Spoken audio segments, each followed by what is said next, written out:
I'm honored to have been selected by the Chicago Police Department to speak with all of you regarding domestic violence.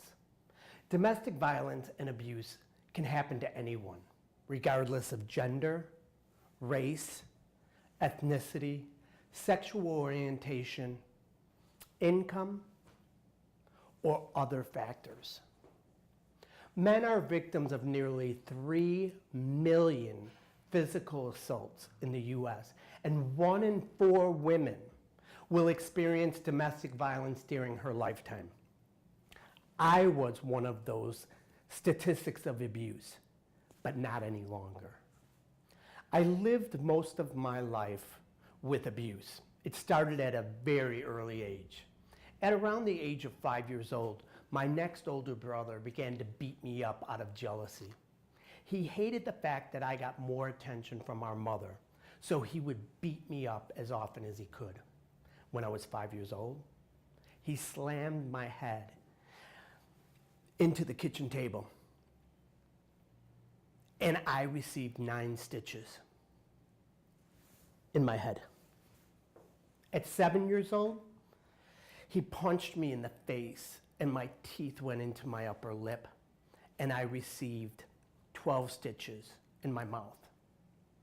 Then, when I was 12 years old, he then threw me onto our basement floor, cement floor, causing me to get a concussion.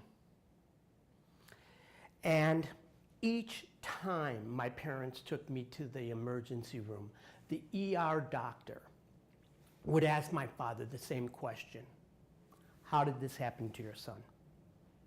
My father's response was, boys will be boys.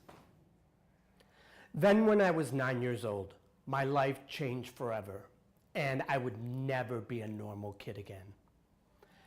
On that day in January of 1973, I was raped in the bathroom of a local department store.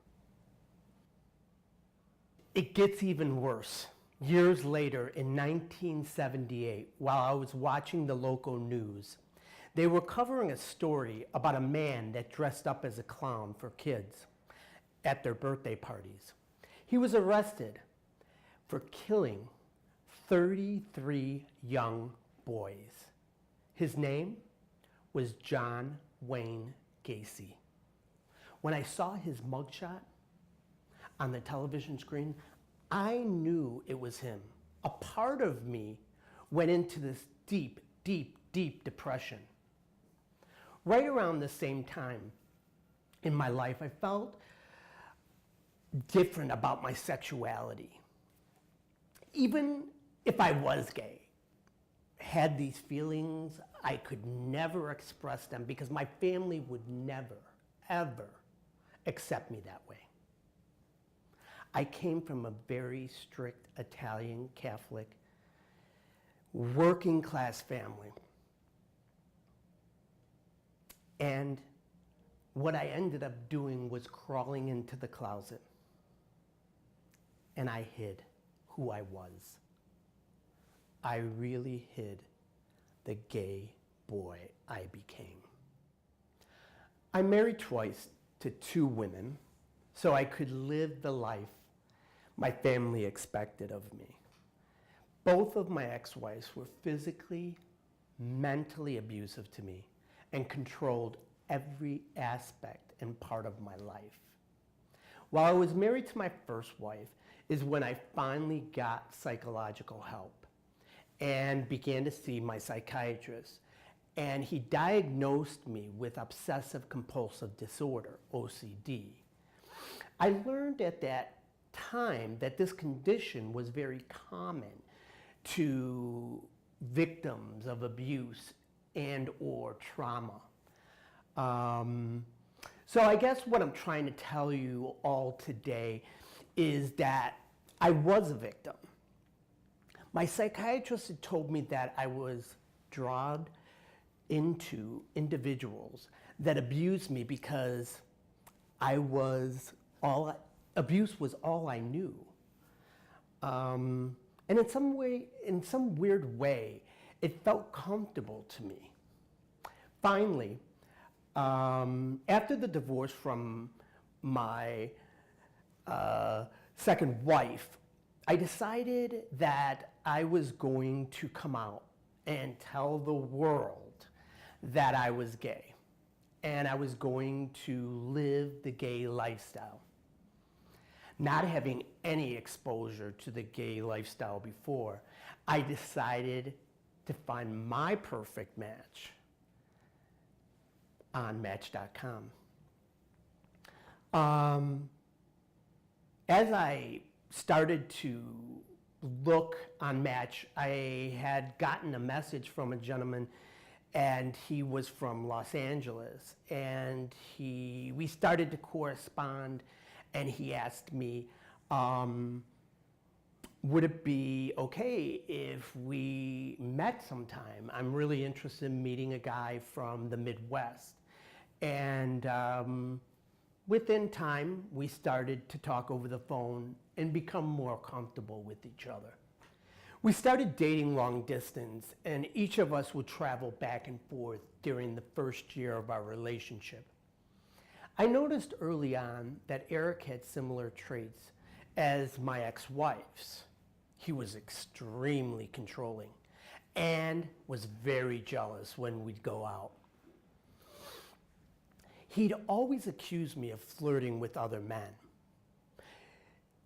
Would even at times in public would tell guys that we were a couple, and they were not to talk to me. After that first year of long distance dating, Eric decided he wanted to move in to Chicago and start a new career for himself. I expressed to him that it was not a good idea. Once he moved here to Chicago and purchased a condo, he convinced me to rent my place out and move in with him. He consumed my life, and I allowed him. After I moved out of my place and moved in with him, he made me cut all ties with my good friends because they were single, and he thought if I hung out with them that I'd be cheating on him.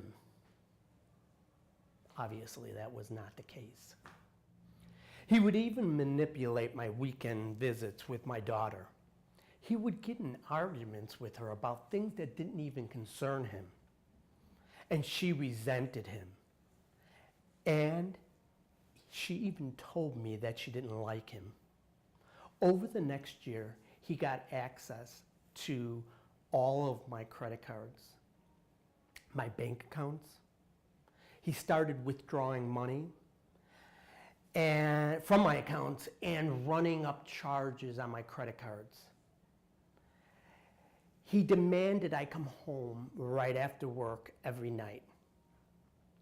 I couldn't attend any social events with my coworkers because if I did, he assumed I was cheating on him. Then he became physically abusive, especially when Eric would be intoxicated and we would have guests over, or maybe we had neighbors over and we were entertaining. He would insult me and he would call me names. Our guests would feel guilty and sorry for me. And at times, they left our place because they felt uncomfortable. Eric would hit me after they left, and he would belittle me. Some of the bruises were obvious to my coworkers, but they were very obvious even to my family. People would ask me how I got a black eye or a scrape on my face, and I would make up excuses. The final straw with Eric was when we got in an argument on my back porch, and he threw me down the stairs, and I landed on the cement pavement. I was screaming. They rushed to get an ambulance and got me to the hospital. I was in the hospital and he had broken my arm and they were casting it. After returning from the hospital, I was taking Vicodin and a bunch of other pain pills. And at that point, I just felt like I wanted to end my life. I was drinking vodka and taking a bunch of pills. And one day I called my psychiatrist and I told him I wanted to die. He immediately called my mother and he told her that I was going to be admitted into the hospital ward for attempted suicide. When I was released from the hospital, my mother came back to Eric's place with me so we could gather up my stuff. Eric begged me not to go. He promised that he'd change, but that was the end for me with this relationship. He stalked me for a while, but after some time went by, he stopped, and that was good. Although I got out of an abusive relationship with Eric, my past didn't stop. My brother was still a part of my life at this point. We both took on the responsibility of taking care of our father, to help out our mom. He was sick, he was ill, and we didn't know how much time he had left.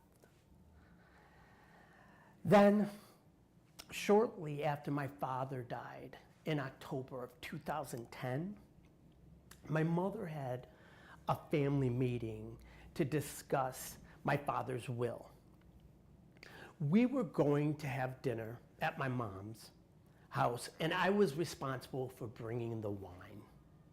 I was running late from work, and I forgot to get the wine. When I entered the house, my brother was already intoxicated, and he asked me where the wine was. I apologized that I had forgotten to pick it up, at which point he got verbally abusive with me. And then he said in front of my mother and my other siblings that he hated me my entire life. I turned and was just in awe.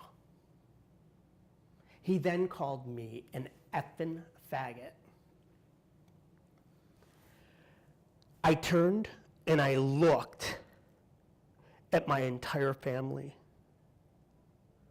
And I said, "Did you just hear what he said to me?" They all turned their heads on me. I looked at my family and said, "You people are crazy." My brother then picked up a knife and he told me if I didn't leave now, he was going to kill me. I told him he was crazy. He ran towards me with the knife, and I ran out the door. And he chased me down the street until I got away. I called my best friend to pick me up. I had never been so afraid in my entire life. At that point, decided I would no longer live with abuse. That day changed my life for the better. After that day, I became a survivor and no longer a victim. I became an advocate for anti-bullying, domestic violence, and child abuse activist. I created my own website, patrickdati.com, and in 2011, the U.S. Department of Health and Human Services selected me as one of 6 trauma victim survivors for 2012. And they flew me to Washington, D.C. to film my story to use for educational purposes throughout that year. Since I became an advocate, I've written my book, I Am Me. I now speak nationally for several organizations supporting all of my causes. I've even been interviewed by several media outlets regarding being a survivor. I'm currently working with people in LA to turn my book, I Am Me, into a movie. I want everyone to understand that my recovery was not just a switch that I turned on and off and became this person standing in front of you here today. I got help from support groups, our Center on Halsted, which is Chicago's LGBT community center. And I found a great therapist, and I spent many hours in counseling. In therapy, what was interesting, my therapist suggested that I break ties, all ties, with my family because they were toxic to me. Although it was hard, I no longer have any relationship with them. But it was a part of the healing I needed to do for myself. Please walk away from here today with this message, and I'm going to just spell it out to you really clear. There's always a way out and a better life. And I'm living proof that you can survive and live an amazing life. Now, I am me and could not be happier.